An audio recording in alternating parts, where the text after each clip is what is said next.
Good morning dear student, welcome back to my channel. आज के इस चैप्टर में हम receipt and payment account and income and expenditure account के बीच डिफरेंस की स्टडी करेंगे।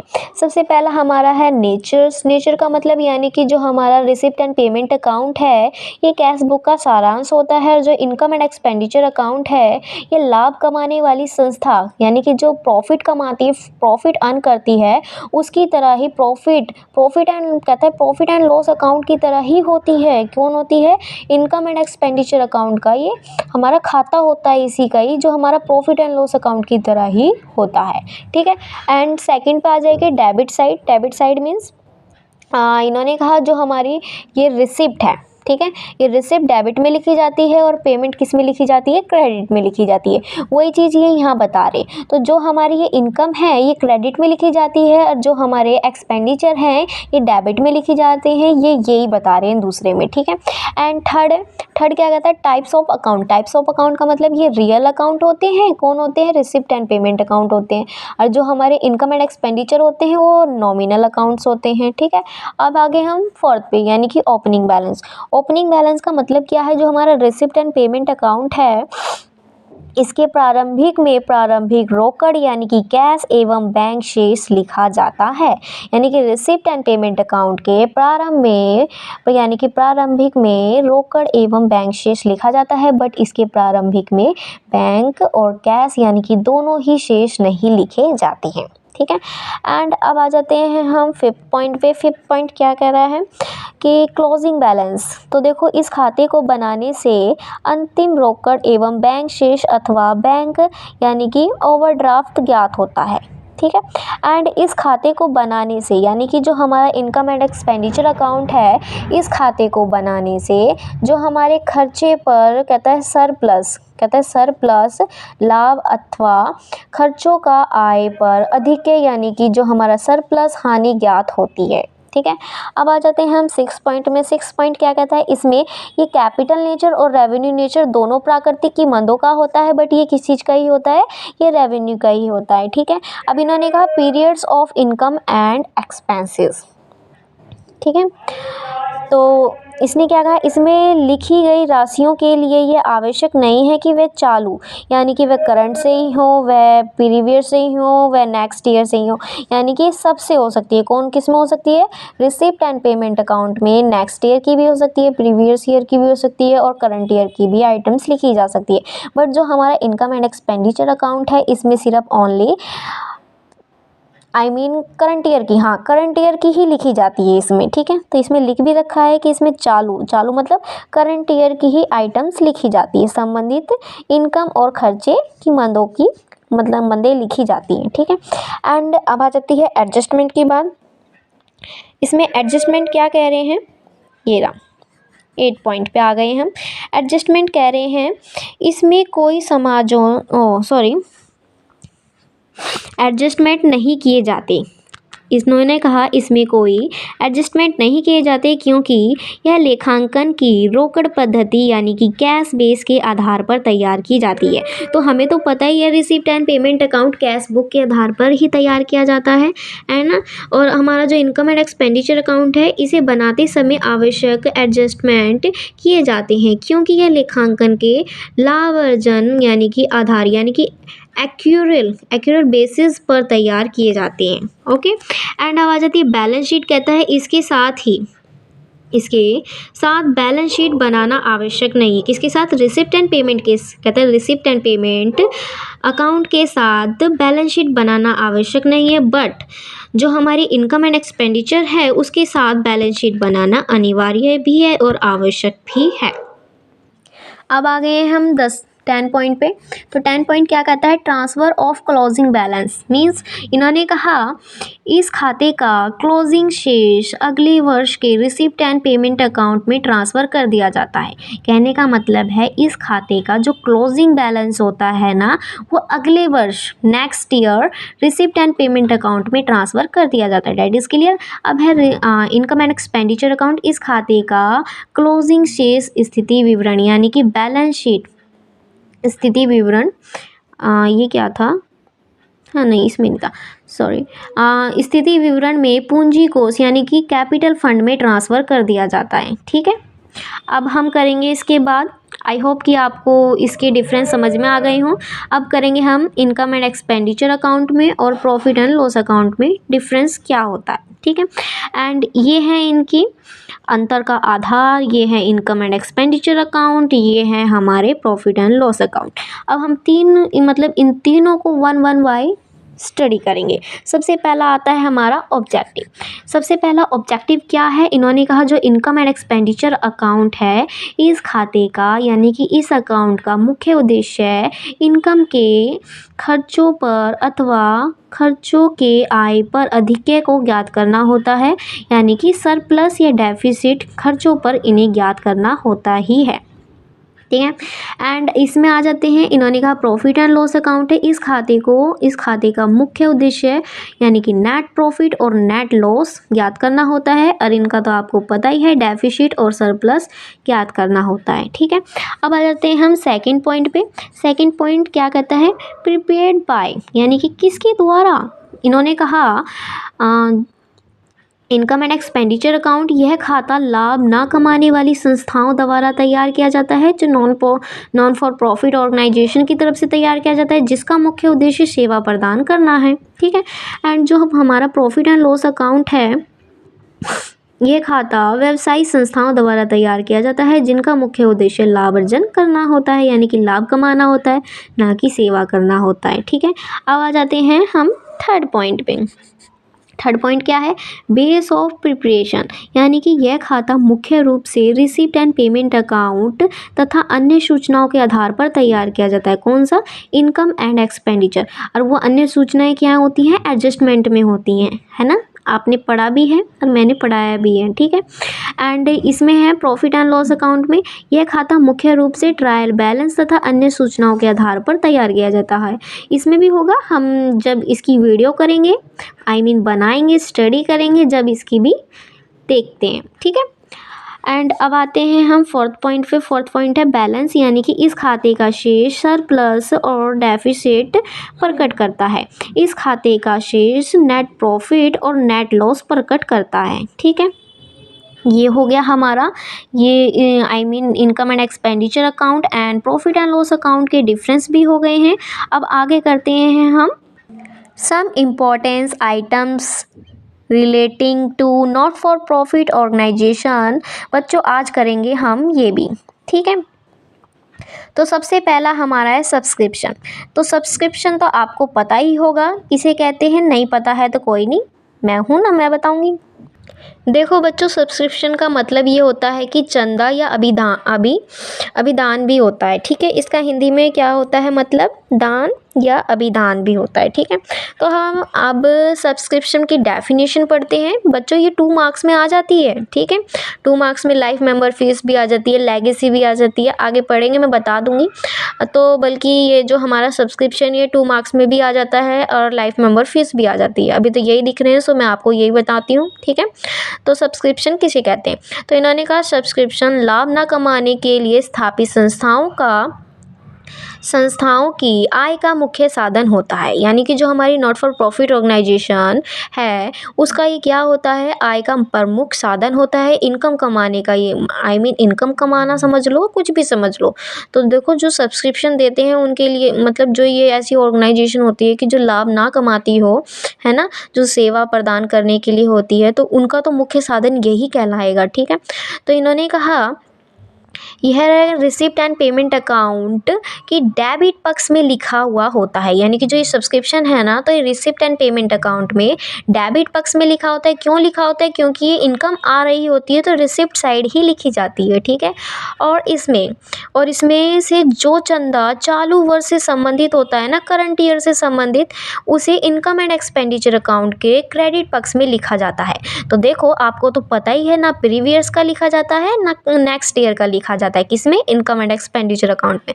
तो इन्होंने ऑब्वियसली आपको कहा है कि करंट ईयर से संबंधित ही लिखना चाहिए और उसे इनकम एंड एक्सपेंडिचर अकाउंट के क्रेडिट पक्ष में लिख देना चाहिए, क्योंकि जो क्रेडिट है ना, जो हमारे इनकम एंड एक्सपेंडिचर अकाउंट में क्रेडिट, उसमें इनकम आती है, ठीक है। देखो बच्चों, अब है हमारा सेकंड लाइफ मेंबर फीस, ठीक है। ये है हमारी लाइफ मेंबर फीस। तो लाइफ मेंबर फीस क्या कहती है?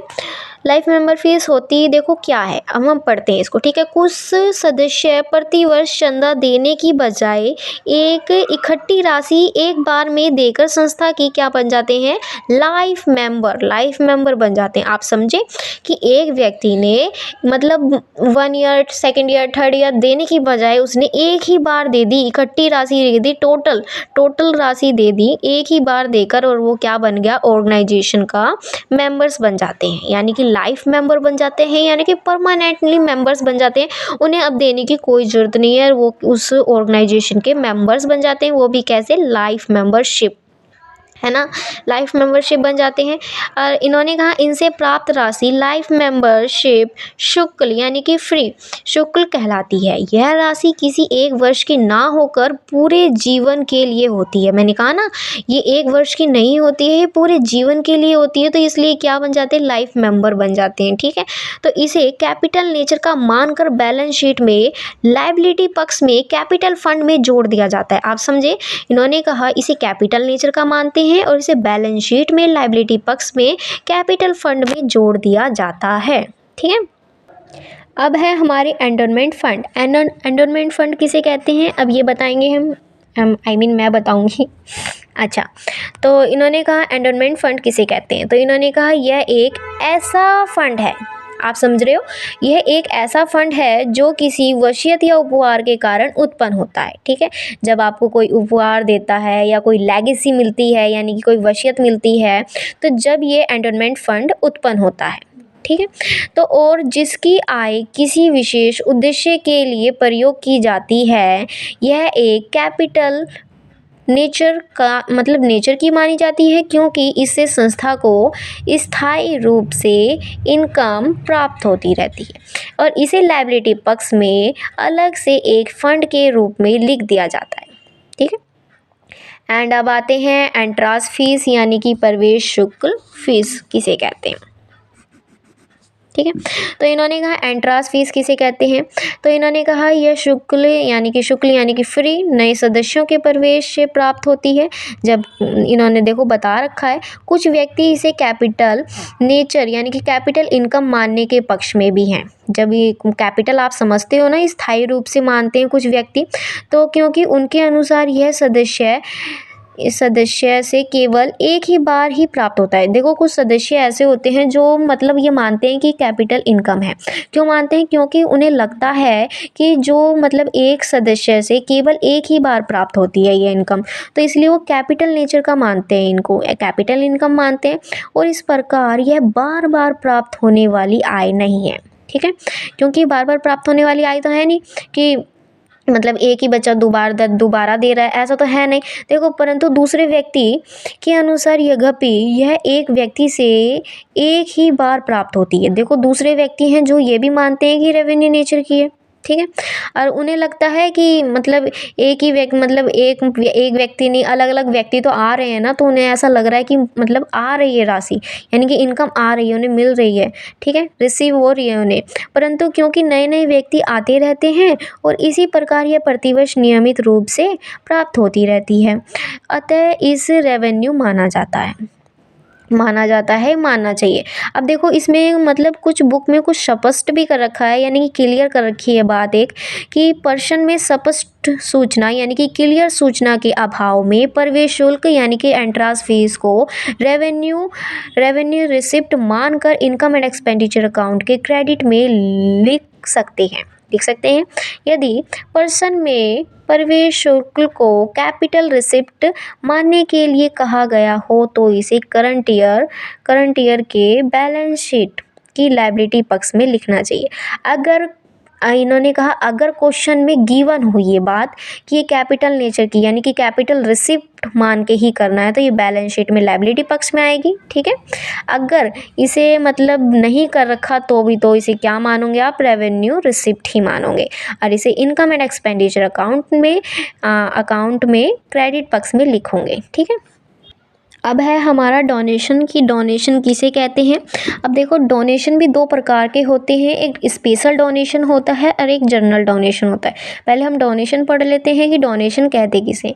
तो देखो अन्य व्यक्ति संस्थाओं कंपनी यानी कि आदि से जो दान यानी कि जो सब्सक्रिप्शन डोनेशन प्राप्त होती है उसे इनकम एक्सपेंडिचर अकाउंट में लिखा जाए या ना, लिखा जाए या नहीं जाए, यह दान यानी कि डोनेशन की प्रकृति पर निर्भर करता है। तो मैंने आपको बताया ना जो डोनेशन है वो दो प्रकार की होती है, एक स्पेसिफिक डोनेशन होती है या आप स्पेशल डोनेशन भी मान सकते हो इसको, और जनरल डोनेशन भी। तो देखो स्पेशल डोनेशन वो डोनेशन होती है जो कहता है यदि दान यानी कि किसी विशिष्ट यानी कि स्पेसिफिक पर्पस के लिए प्राप्त होता है। फॉर एग्जांपल के लिए जैसे भवन बनाने के लिए हो गया, तैरने का तालाब बनाने के लिए हो गया, डोनेशन फॉर बिल्डिंग और donation for a swimming pool.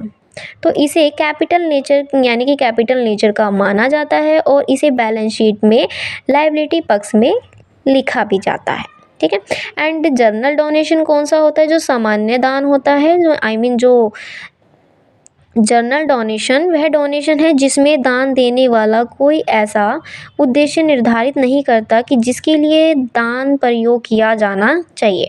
For example के लिए देखो जो स्पेसिफिक डोनेशन था उसमें बता रखा था कि हमने डोनेशन फॉर बिल्डिंग के लिए दे रखा है, donation for a swimming pool के लिए दे रखा है, पर इसमें ये स्पष्ट नहीं है, ये क्लियर नहीं है कि ये इन्हीं के लिए है, इन्होंने कुछ नहीं बताया। तो इसे हम जनरल डोनेशन मानते हैं और इसको इनकम एंड एक्सपेंडिचर अकाउंट में क्रेडिट पक्ष में लिखते हैं। ठीक है। अब इन्होंने कहा लेगेसी किसे कहते हैं। आपको आई होप कि डोनेशन समझ में आया होगा, स्पेसिफिक भी डोनेशन और जनरल भी। ठीक है। तो लेगेसी किसे कहते हैं। इन्होंने कहा यह वह राशि है जो एक गैर यानी कि नॉन फॉर प्रॉफिट ऑर्गेनाइजेशन को किसी मृतक यानी कि जब कोई व्यक्ति मर जाता है, मृतक उसे कहते हैं, व्यक्ति की वसीयत विल के अनुसार प्राप्त होती है। ठीक है। जो किसी राशि के प्रयोग की दशाएं निर्धारित कर भी सकता है और नहीं भी, यानी कि वो वसीयत में लिख भी सकता है कि मैं इस ऑर्गेनाइजेशन के नाम कर जा रहा हूँ या नहीं। ठीक है। यदि मृतक व्यक्ति द्वारा ये लेगेसी की राशि के प्रयोग की दशाएं निर्धारित कर दी गई है तो इसे यानी कि अगर वो लिख के जा रहा है कि ये ऑर्गेनाइजेशन के नाम कर दी गई है तो उसे बैलेंस शीट में लायबिलिटी पक्ष में लिखा जाएगा। यदि वसीयत राशि के प्रयोग की दशाएं निर्धारित नहीं की गई, अगर वो मृतक व्यक्ति नहीं कर लिख के जाता है तो उसे रेवेन्यू नेचर का मानकर इनकम एंड एक्सपेंडिचर अकाउंट में क्रेडिट पक्ष में डाल दिया जाता है। तो आपको आई होप कि ये लेगेसी भी समझ में आया हो अच्छे से। ठीक है। अब देखो बच्चों सेल ऑफ एसेट आ जाती है। तो सेल ऑफ एसेट किसे कहते हैं। ठीक है। तो सेल ऑफ एसेट किसे कहते हैं, तो पुरानी संपत्ति यानी कि जो ओल्ड एसेट होती है ना उसकी विक्रय से प्राप्त टोटल राशि इनकम एंड एक्सपेंडिचर अकाउंट के डेबिट में लिखी हुई होती है। ठीक है। परंतु इनकम एंड एक्सपेंडिचर अकाउंट में एसेट के सेल से जो लाभ अथवा हानि होती है केवल उसे ही लिखना चाहिए। जैसे कि फॉर एग्जांपल के लिए 50,000 का कुल फर्नीचर है जिसमें से 10,000 का फर्नीचर 4,000 में बेच दिया जाए तो 6,000 की हानि को इनकम एंड एक्सपेंडिचर अकाउंट के डेबिट में लिखा जाएगा तथा बैलेंस शीट में एसेट में 50,000 माइनस 10,000 इक्वल 40,000 का फर्नीचर्स लिखा जाएगा। क्लियर हुआ आपको ये बात। नहीं हुई तो कमेंट्स में बता देना, मैं पर्सनली इसकी वीडियो बना के आपको अपलोड कर दूंगी। ठीक है। एंड अब करते हैं पुराने अखबारों तथा खेल के सामान की बिक्री। एंड इन्होंने क्या कहा, यह राशियां प्राप्त यानी कि रिसिप्ट एंड पेमेंट अकाउंट के डेबिट पक्ष में लिखी हुई होती हैं। यह आय नियमित प्राकृतिक की होती है क्योंकि प्रतिवर्ष पुराने अखबार बेचे जाते हैं और खेल का पुराना खराब सामान जैसे बैट, बॉल, हॉकी आदि प्रतिवर्ष बेच दिए जाते हैं। तो इसे इनकम एंड एक्सपेंडिचर अकाउंट के क्रेडिट में लिखते हैं। आई होप आपको ये भी समझ में आ ही गया होगा। ठीक है। अब करते हैं पेमेंट ऑफ होरेनियम, ठीक है, यानी कि व्यावसायिक शुल्क का भुगतान। ठीक है, इन्होंने कहा जो व्यक्ति संस्था का वेतन प्राप्त कर्मचारी नहीं है उसे किया गया भुगतान व्यावसायिक शुल्क कहलाता है। इसे इनकम एंड एक्सपेंडिचर अकाउंट के डेबिट पक्ष में लिखते हैं। कहने का मतलब ये है कि जो हमारे ऑर्गेनाइजेशन का कर्मचारी नहीं है, वर्कर्स नहीं है, उसको दी गई पेमेंट, ठीक है, उसको दी गई पेमेंट ऑफ कहता है होरेनियम कहलाती है, यानी कि व्यावसायिक शुल्क कहलाता है। ठीक है, देखो फॉर एग्जांपल के लिए एक ऑर्गेनाइजेशन है, उसमें वर्कर्स हैं और कुछ मशीन में टूट फूट हो जाती है, कुछ खराबी हो जाती है, तो बाहर से मैकेनिक को बुलाया जाता है। देखो अब देखा जाए जो मैकेनिक आया वो उस ऑर्गेनाइजेशन का क्या नहीं था, वर्कर्स नहीं था, तो उसको दी गई पेमेंट क्या कहलाएगी, होनोरियम। ठीक है, होनोरियम पेमेंट्स कहलाएगी। ओके, आशा करती हूँ कि आपको मेरी वीडियो अच्छी लगी हो तो प्लीज़ इस वीडियो को लाइक करें, शेयर करें और अपने फ्रेंड्स के बीच में शेयर ज़रूर करें। साथ ही एक छोटा सा कमेंट करके बताएं कि आपको ये वीडियो कैसी लगी। Thank you.